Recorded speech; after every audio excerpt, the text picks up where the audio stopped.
Hello, I am Brenda Ringwood, and I am your host for the Becoming the Best You TV talk show. This isn't any ordinary TV talk show. It is a show about becoming the best version of yourself. The change is possible if you really want it. We share stories about ordinary people doing extraordinary things, sharing encouragement, hope, and perseverance of overcoming from people from all walks of life who are doing wonderful things. It is our hope that the things they have struggled to overcome will encourage you to step up and do the things that you want to do in life. To step out and be heard. Don't let your past stop you. Don't let fear and doubt and what others say get in the way of your happiness. Stay tuned as we share amazing stories in hopes that your dreams will unfold. And remember to always put your crown on. Wear that crown because only you rule your kingdom.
Hi, I'm Isabel Black, co-host of the Becoming the Best You talk show.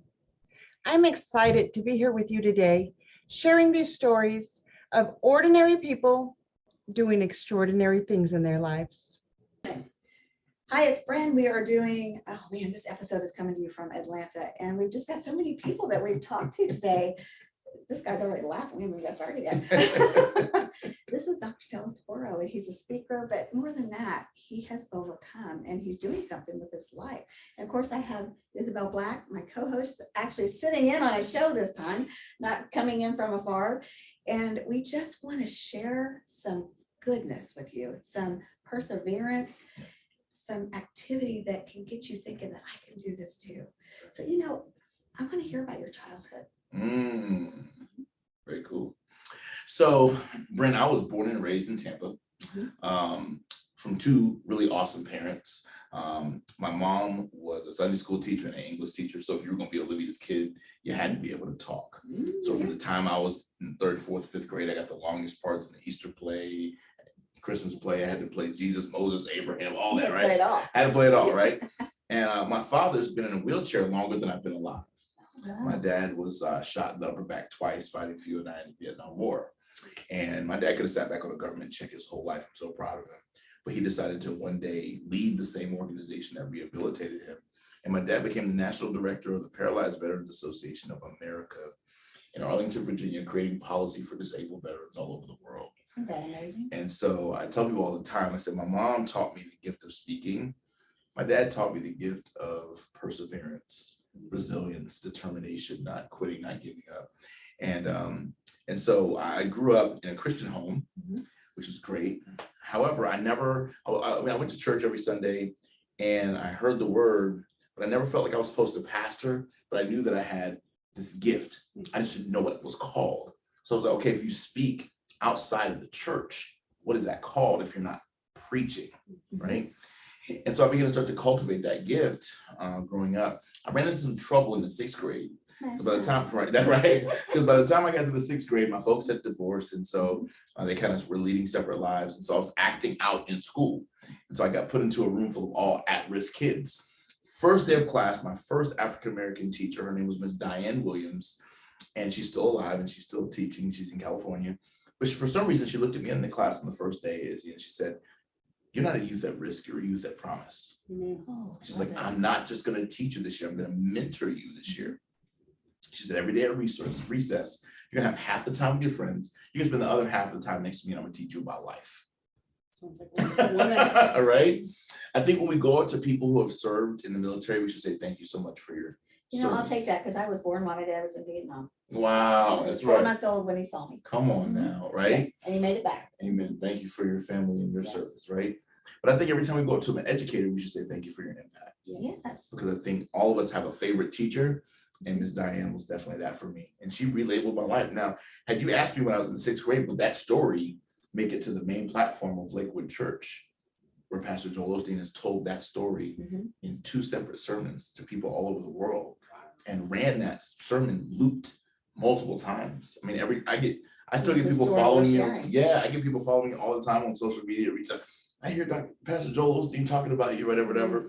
I've met him several times. I was actually at Lakewood Church one of the times when he told the story. And so he put me on the front row. It was amazing. My point in sharing that is all of us at some point in our childhood were discounted.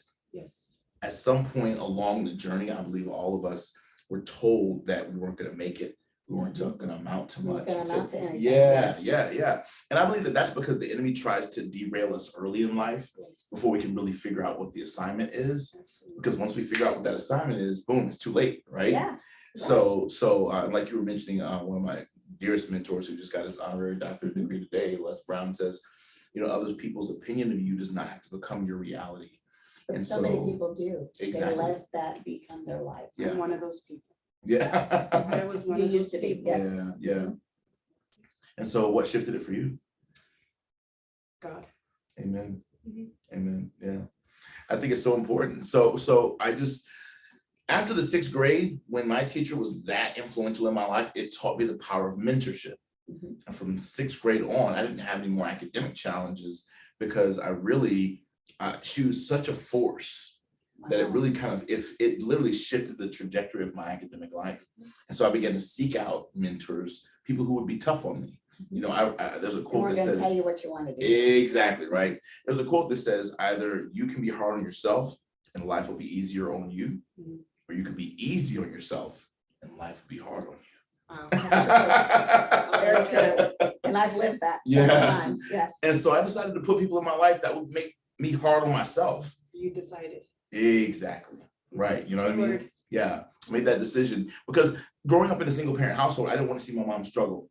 So I actually got my first job when I was 14 years old, when I was legally old enough to work. I didn't want to go to a Chuck E. Cheese party. I didn't want to go to the go-kart race, right? I wanted to start working so that I could No playing for you. right. I have to admit, because at the time of this recording, I'm 44, right? So I've been a full-time speaker 20 years. So if you do the math on that, I went full-time as a speaker at age 24. That's pretty early. So I That's so risky. Yeah, very risky, right? But I kind of got serious about my life earlier in life, I guess. And so, and if people ask me all the time, they say, "Well, what's the one greatest gift you think that God gave you?" And I don't think it's the gift of speaking. I think that's the secondary gift. I think the greatest gift God gave me was he taught me that of what my purpose was at an early enough time in my life where I could lock in on it and spend my whole life living in the purpose. And I fulfill the purpose through speaking. Since we just saw her drop this book, let's talk about that. Sure. Shift into a higher gear. Yes. Tell us about this. Shift into a higher gear is book number 8 for us. So I believe that publishing is finishing. And I believe that as influencers, it is important for us to put content into the planet that will outlive us. And so I believe that publishing gives you today money for yesterday effort. And I also believe that it allows us to replicate our gift and talent in other people's lives in a 24/7 solution when people can't physically have access to us. And they might not be able to come hear you speak. Exactly. Or physically have access to you. Yes, And but that's easy. Yeah, and it allows you to continue the learning, right? Allows you to continue the learning. So this is book number 8 for us. 8's my favorite number. And so this book was published by Barrett Kohler, distributed globally by Penguin Random House. So the book, which is hard to get into, by the way. I've been trying. Are you kidding me? Yeah. So it's a global book deal. I'm really, really excited about it. And what we did was I've been riding my motorcycle for over 10 years. And every time I would ride my motorcycle, God would download metaphors to me about how life and business parallel aspects of motorcycle riding. And so you don't have to have ever ridden a motorcycle, have zero interest in riding a motorcycle.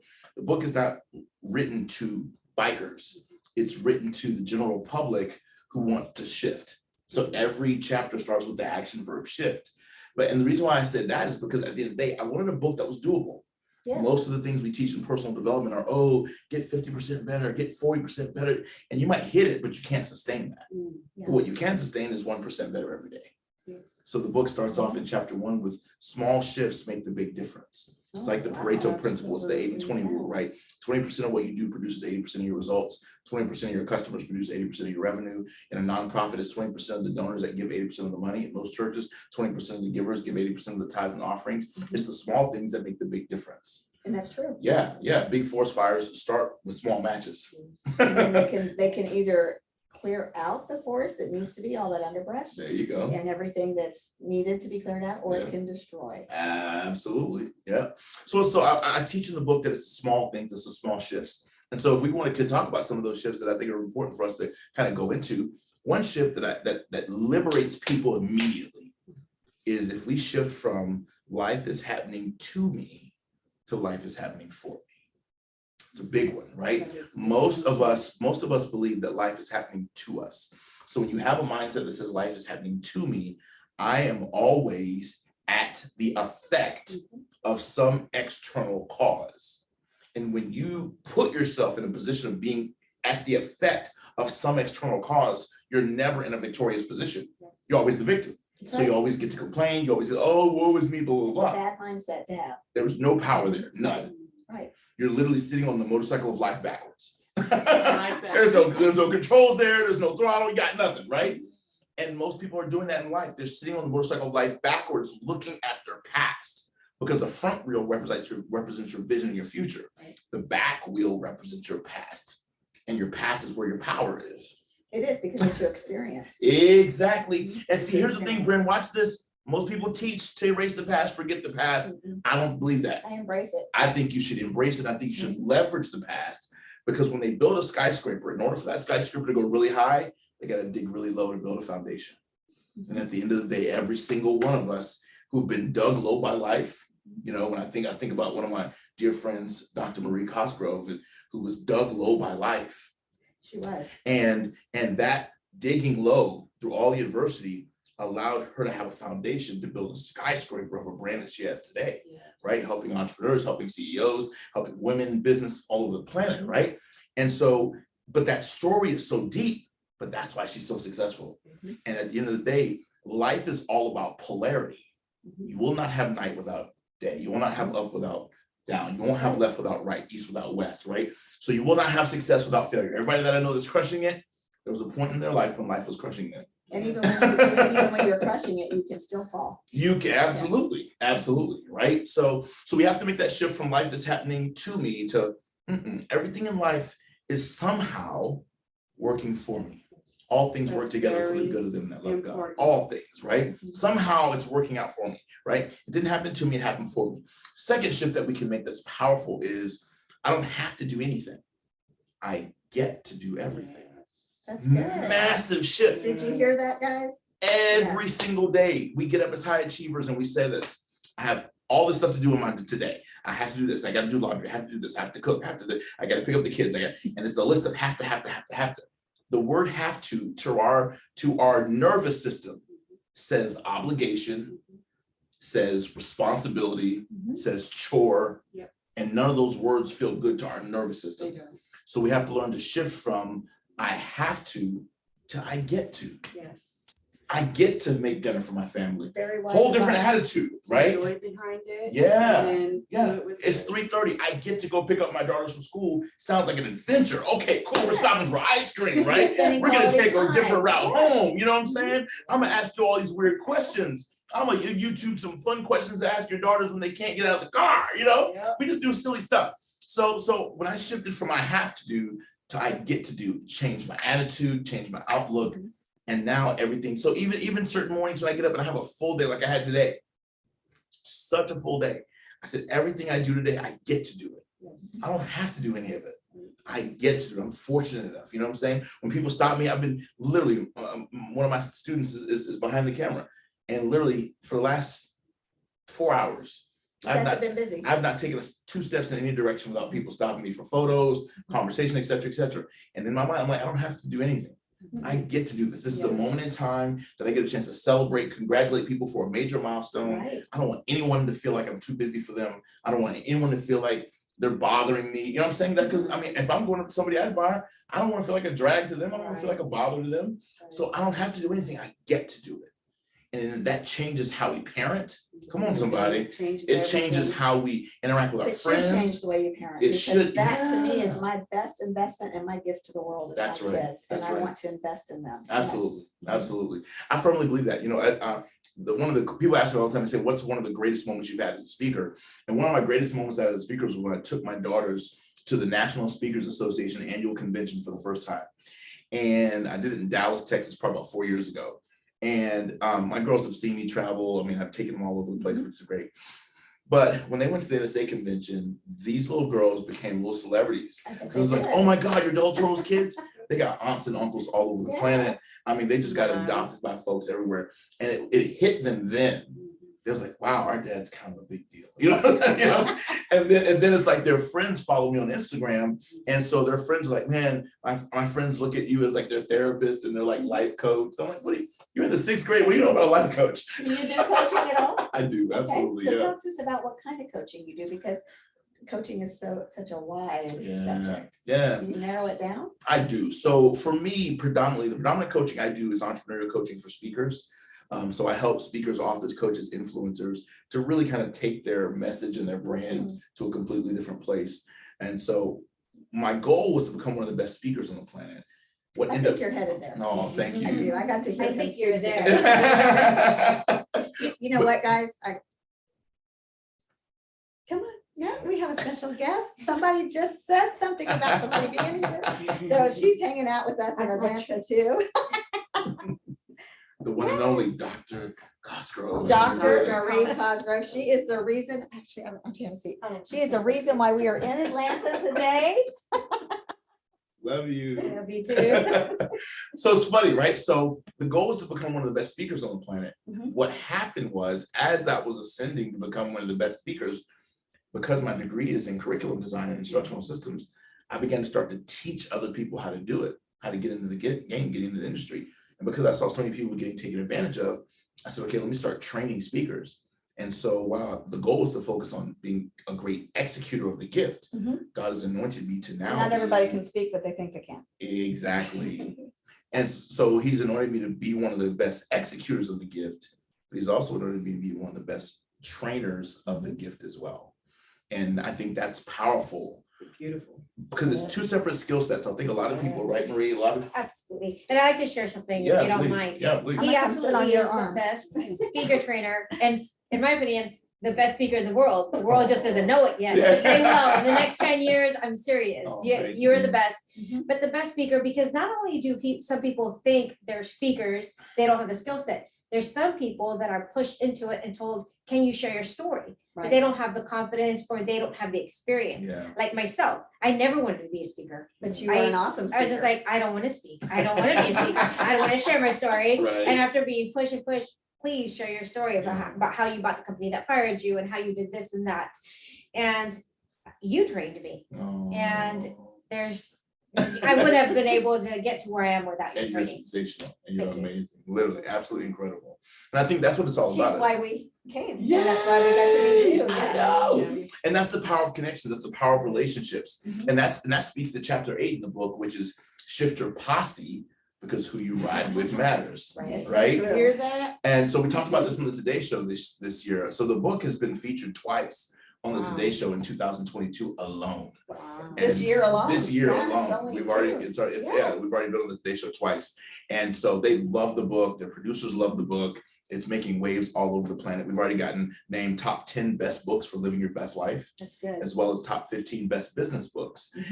So we're really excited about the book and the great waves it's making. But chapter 8 speaks to exactly what Marie was just talking about. We have to shift our posse. We got to shift our network, our connections. In an automobile, people acting up in the back seat doesn't influence the ride. It might be annoying and frustrating. You might want to reach back and kind of hit somebody in the head, right? So you better get it together, right? But it doesn't impact the ride. On a motorcycle, who you ride with Matters. is everything. It is. So what I teach people is that you got to be intentional about who you connect with, because one right relationship can open up the door to everything. Yes. And so I believe in having multivitamin friends. Multivitamin, you get some zinc, you get some vitamin C, you get some ashwagandha, you get some of everything in one supplement, right? And so we connect with people like Marie, connect with myself. You guys, you're multifaceted individuals. And I think that when God wants to bless us, he puts a person in our life. He does. When the enemy wants to distract us, he puts a person in our life. Yes. So we have to decide who belongs and who doesn't. Yeah, which one is which character? Exactly. Or as I heard today, who's making the deposits and who's making the withdrawals in your Withdrawals. life. Come on. Speaking of deposits and withdrawals, again, chapter 8, one of the first things we make you do in chapter 8 is we make you do a posse audit. And so I say, listen, I want you to list the top 20 people that you talk, text to, video chat with the most on a day-to-day basis. Then I say, add a plus if they're adding to your life, depositing. Put a minus if they're withdrawing from your life, right? And most people are amazed at how many people they're allowing to stay in their ecosystem. They're not adding to their life. It's true. Dr. Ruben West says that sometimes we associate ourselves with zeros and ones because a million times 0 is 0. That's and right. A million times 1 is 1. You're not doing anything to better yourself. Yeah. And sometimes you are also that 0 or 1 in somebody else's In somebody life. else's life. Yes. That's right. That's right. So you gotta be careful of the seeds you sow, and you got to be careful of the connections that you have, because literally, Les taught me this 20 years ago, and I've applied it for all these years. He said, think of how much money you want to make this year. Give me a number. And I gave him a number. He said, 50% of the people responsible for you hitting that number, you haven't even met yet. I believe that. I was like, whoa, it changes the way you network. It changes the depth of conversation that you have with people, right? Because you could know somebody and never graduate the conversation with. We also teach this in chapter 8. There could be somebody in your life right now who could be the key to some big next level in your life that you just have to ask a different question to. Right, because sometimes people don't know. Yeah. They don't know what you need or what you're looking for. Yeah. And if you don't get to know them, they don't know your potential. Come on. Yes. Come on. I remember a story Tony Robbins told about, he was coming from a seminar, he had all this money in his pocket. Frankie just sold all these books, he's walking down the street. And so a homeless guy walks up to him, he's like, hey, can I have $5? And he's like, $5? He's like, yeah, I just want $5. And he's like, are you sure that's all you want from me is $5? He's like, I just want $5. He's like, okay, cool. He's like, listen, I just came from a seminar. I'm a really successful person. I can show you how to become successful. I've got some books in my book bag. I got some resources I can give you. He's like, no, I don't want none of your resources. I don't want you to talk to me. Just give me $5. Wow. So Tony goes into his pocket, pulls out a wad of cash because he had just sold a lot of product, flipped through all the hundreds, 50s, 20s, 10s, Got to the 5. got to a single 5 and gave it to the dude. The guy's looking at him like, what the heck, bro? Give me more money. He said, nope. He had his All opportunity. you asked for was Yes. $5. Wow. And so many times in life, isn't that crazy? All we're doing is we're going up to people that have a wealth of knowledge, information, content, and all we're doing is asking for $5. My husband has a saying that he's taught our kids, and I love it. And it's, a closed mouth will never get fed. That's right. That's right. You got to open up your mouth, and you have to ASK, actively seek knowledge. Even in relations to God, you still have to ask. Ask. If you ask, you shall receive. But there's Yeah. more to that. You need Right. to believe and you need to Yeah. have that faith. But Yeah. still, if you ask, if you don't ask, you're not going to get anything. Yeah. One of my mentors, Dr. Willie Jolly, he says, when most people ask not, they seek not, they knock not, and then they wonder why not. That's good. Yeah. You wonder why it didn't work. And not every door is also your door. Exactly. Don't try to open all the doors. Right, Yes. right. Sometimes Hear that? it Not opens every to door is easy. yours. Right. Yes. And sometimes they're just afraid. I remember when I got fired and I started another company, I asked one of the partners of a manufacturing company, hey, do you want to invest with me? I just want your time because you've started companies before. He says, it's too risky. And he course says, it that's my time's so valuable. So I went ahead and did it. He became a distributor. He was earning $1 million every 6 months. And then he says, I could have been earning so much more. I could have owned half the company. I said, hey, It was that's not on his me. choice. That's on you. You chose not to do it. That's right. That's right. So important. We have to be at choice, and we've got to make smart decisions. And one of the things we mentioned in chapter 8 is I said, listen, If I were to give you $100,000 cash today to start a business or grow a business, would you hire your 5 closest friends to help you run that business or grow that business? Most people say, heck no. And I say, if you say no, you got the wrong friends. That's what I was gonna say. You know, Yep. yeah, because I believe this. I mean, if someone did that in my life, I would totally hire my 5 closest friends to help me scale that money. Right now I would, but 10 Yeah. years ago I would not have. See, there you go. Because I changed my circle. Exactly. You Yes. shifted your I did. posse. Yeah. It's in the book. Get the book, people. Get Get the it. It's on Get the Amazon. It's on Audible. It's everywhere. It's like got crazy reviews. Game changer. Absolute game changer. It is, and it's a mindset. Yeah. And once you realize that you have that value and that purpose within you, Mhm. it doesn't matter Yeah. anymore because you are that asset. That's right. That's right. Yes. It's so funny because you said mindset. It reminds me of my podcast. So I have a podcast called Crushing Life with Delatorro, and we help people do one thing in 4 ways. We help people develop the mindset, the heart set, Mm. the tactical skill set, and then the fortitude, which is the will set Mm. to live and lead an extraordinary quality of life right now. And what I love about that is that at the end of the day, you can know something in your head, right, without getting the emotional intelligence behind it to own it emotionally, right? Right. Then you can have it in emotions, but if you don't have the tactical skill to run a business, to scale a business, to grow a business, right, you're still stuck. And then you can have the tactical skill to be able to do that, but if you don't have the will set to persevere when it gets difficult, when it gets hard, when we go through a pandemic, you're still stuck. So I believe that you really need all 4, the Yes. mindset, the heart set, the tactical skill, and the fortituge to push forward. I would say so. Yeah. They all go together. They Well, all it's go kind of like together. driving in that car. If you lose Yeah. one tire, what happens? You're Right. stuck. You're stuck. Yep, absolutely. And then, see, and that's the other, see, girl, you want to make me. Stay tuned for part 2 of Dr. Delatorro McNeal with Shifting into a Higher Gear.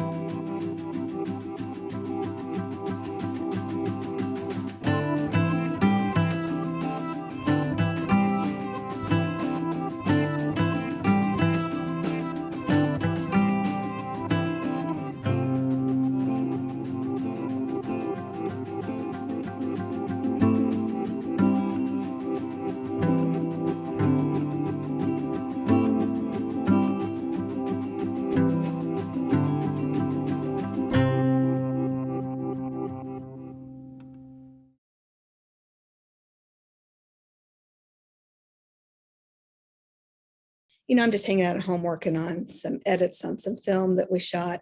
We really have some miraculous stories of some wonderful people who have truly come a long way in life, that have overcome challenges, but they stepped out and they did the things that they wanted to do, and they grasped the life that they wanted for themselves.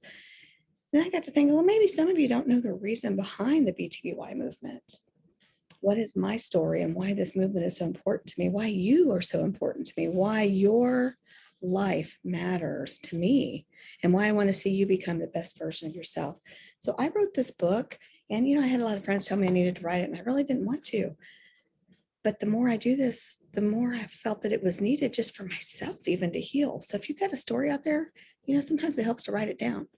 And my book is called When the Truth Hunts You Down by Brenda Ringwood. You can get it on Amazon. It's real short.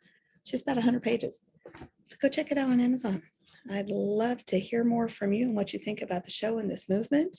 You can always find me at social media at Brenda Ringwood at gmail.com, or at thingsbybrenda.com. Would love to see you.